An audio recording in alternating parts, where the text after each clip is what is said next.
Washington, missed intelligence was to blame for the outmanned Capitol defenders' failure to anticipate the violent mob that invaded the iconic building and halted certification of the presidential election on January 6. The officials who were in charge of security that day said in their first public testimony on the insurrection. The officials, including the former chief of the Capitol Police, pointed their fingers at various federal agencies, and each other, for their failure to defend the building as supporters of then-President Donald Trump overwhelmed security barriers, broke windows and doors and sent lawmakers fleeing from the House and Senate chambers. 5 people died as a result of the riot, including a Capitol Police officer and a woman who was shot as she tried to enter the House chamber with lawmakers still inside. Former Capitol Police Chief Stephen Sund, who resigned under pressure immediately after the attack, and the other officials said Tuesday they had expected the protests to be similar to 2 pro-Trump events in late 2020 that were far less violent. Sund said he hadn't seen an FBI field office report that warned of potential violence, citing online posts about a war. Sund described the scene as the mob arrived at the perimeter that was, like nothing, he had seen in his 13 years of policing, and argued that the insurrection was not the result of poor planning by Capitol Police but of failures across the board. No single civilian law enforcement agency, and certainly not the USP, is trained and equipped to repel, without significant military or other law enforcement assistance, an insurrection of thousands of armed, violent, and coordinated individuals focused on breaching a building at all costs, he testified. The hearing was the first of many examinations of what happened that day, coming almost 7 weeks after the attack and over a week after the Senate voted to acquit Trump of inciting the insurrection by telling his supporters to fight like hell to overturn his election defeat.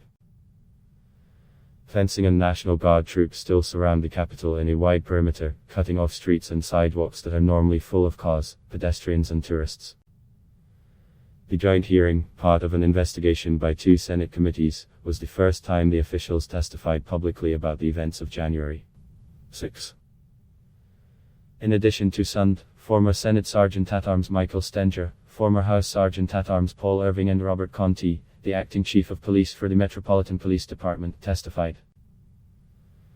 Irving and Stenger also resigned under pressure immediately after the deadly attack. They were Sund's supervisors and in charge of security for the House and Senate. "We must have the facts, and the answers are in this room," Senate Rules Committee Chairwoman Amy Klobuchar said at the beginning of the hearing. The Rules panel is conducting the joint probe with the Senate Homeland Security and Governmental Affairs Committee. Even after the hearing, much still remains unknown about what happened before and during the assault. How much did law enforcement agencies know about plans for violence that day, many of which were public? And how could the Capitol Police have been so ill-prepared for a violent insurrection that was organized online? Sund told the lawmakers that he didn't know then that his officers had received a report from the FBI's field office in Norfolk, Virginia that forecast, in detail, the chances that extremists could bring war to Washington the following day. The head of the FBI's office in Washington has said that once he received the January 5 warning, the information was quickly shared with other law enforcement agencies through a joint terrorism task force. Sund said Tuesday that an officer on the task force had received the memo and forwarded it to a sergeant working on intelligence for the Capitol Police, but that the information was not sent on to other supervisors. How could you not get that vital intelligence? Asked Senate Homeland Chairman Gary Peters, D-Mitch, who said the failure of the report to reach the chief was clearly a major problem. That information would have been helpful, Sund acknowledged. Even without the intelligence, there were clear signs that violence was a possibility on January 6. Far-right social media users openly hinted for weeks that chaos would erupt at the U.S. Capitol while Congress convened to certify the election results. Sund said he did see an intelligence report created within his own department warning that Congress could be targeted on January 6. But he said the report assessed the probability of civil disobedience or arrests, based on the information they had, as remote to improbable for the groups expected to demonstrate.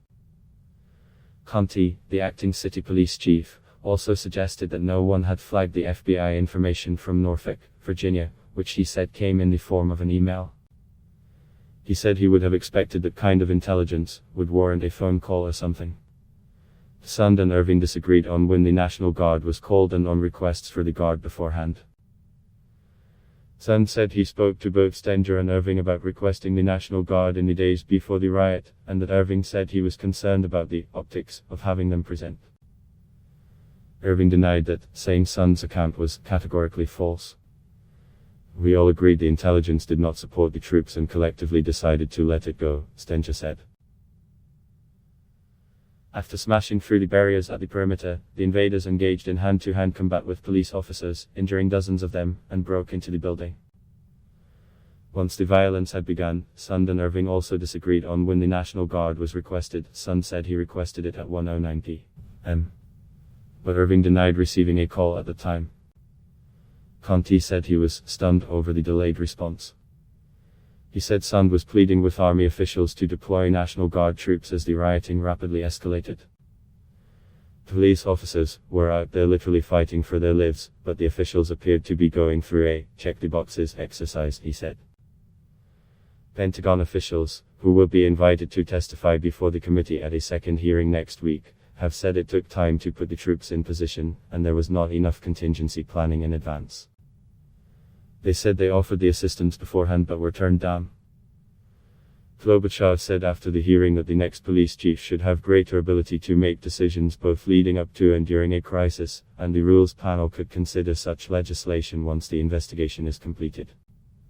The current structure clearly needs some reform, she said. The hearing Tuesday was the first of several this week examining what went wrong January 6. A House subcommittee will examine damage to the Capitol on Wednesday and will hear testimony from current security officials, including Acting Capitol Police Chief Yogananda Pittman, on Thursday. Next week, the Senate panels will invite officials from the Pentagon, FBI and Homeland Security Department. In prepared testimony released ahead of the hearing on damage to the Capitol, architect of the Capitol J. Brett Blanton and the curator of the House of Representatives, Farrah Elliott, described damage to statues and paintings and quick thinking by staff as the rioting was underway, including one aide who secured the House's 1819 silver inkstand, the oldest object in the chamber. Congress is also considering a bipartisan, independent commission, and multiple congressional committees have said they will look at different aspects of the siege. Federal law enforcement has arrested more than 230 people who were accused of being involved in the attack, and Attorney General nominee Merrick Garland said in his confirmation hearing Monday that investigating the riot would be a priority.